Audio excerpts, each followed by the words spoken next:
Assalamualaikum warahmatullahi wabarakatuh. Assalamualaikum warahmatullahi wabarakatuh.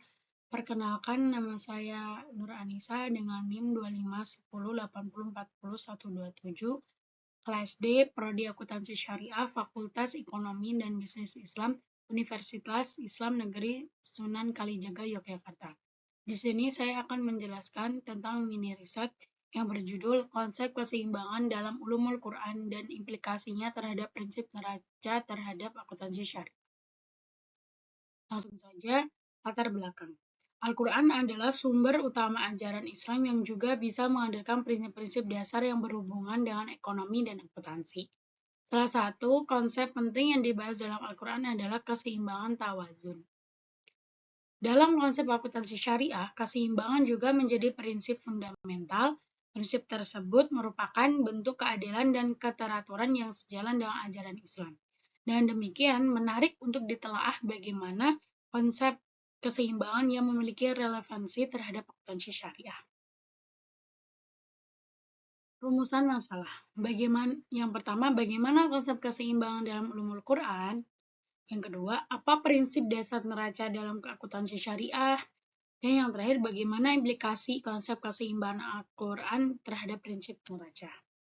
Di sini akan dibahas satu persatu, yaitu yang pertama, konsep keseimbangan. Pengertian. Konsep keseimbangan disebut dengan istilah al-mizan, yaitu ukuran, standar, atau prinsip keadilan yang ditetapkan oleh Allah SWT. Keseimbangan dalam ayat-ayat Al-Quran. Ayat Quran yang menjadi dasar al-mizan adalah Quran Surah Ar-Rahman ayat 7-9 dan Quran Surah Al-Hadid ayat 25. Keseimbangan sebagai prinsip wasatiyah. Dalam kajian ulumul Quran,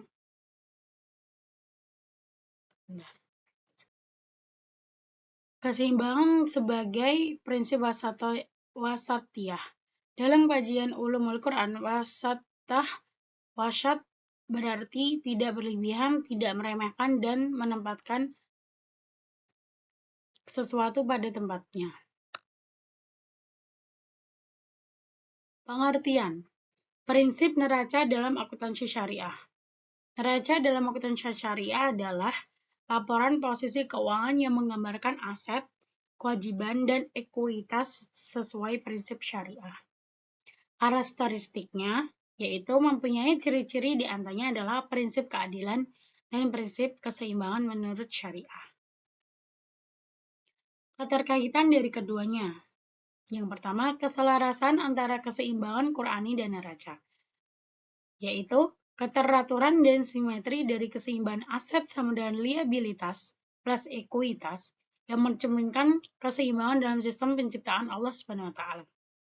Selanjutnya, keadilan dalam larangan kecurangan sangat relevan terhadap akuntansi syariah untuk mencatat dengan objektif. Selanjutnya, pertanggungjawaban hisab dalam akuntansi sejalan dengan konsep hisab dalam Al-Quran. Yang kedua, implikasi praktis bagi akuntansi syariah, yaitu transaksi harus seimbang, penilaian aset harus adil dan proporsional, klasifikasi hak dan kewajiban harus disajikan jelas dan tepat, dan laporan keuangan berfungsi menjadi sarana ibadah. Jenis dan pendekatan penelitian. Penelitian ini menggunakan penelitian kualitatif dengan pendekatan keperpustakaan. Pendekatan ini dipilih karena fokus kajian terletak pada analisis konsep keseimbangan dalam ulumul Quran dan implikasi terhadap prinsip-prinsip neraca dalam akuntansi syariah. Inti pembahasan yaitu yang pertama, konsep keseimbangan dalam Al-Quran. Keseimbangan merupakan prinsip dasar yang mengajarkan keteraturan, keadilan, dan proporsionalitas dalam kehidupan. Konsep ini tidak hanya bermakna timbangan fisik, tetapi juga pedoman etika yang mengatur perilaku manusia termasuk dalam aktivitas sosial dan ekonomi. Yang kedua, keterkaitan keseimbangan dengan neraca akuntansi syariah, yaitu prinsip neraca dalam akuntansi syariah mencerminkan nilai keseimbangan antara hak dan kewajiban, aset, liabilitas, dan ekuitas.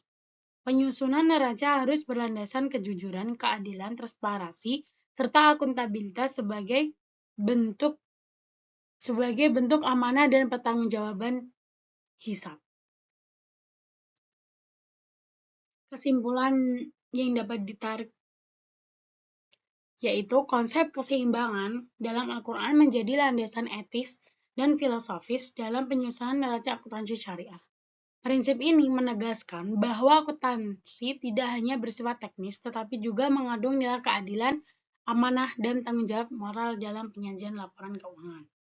Cukup sekian dari saya, kurang lebihnya mohon maaf. Terima kasih.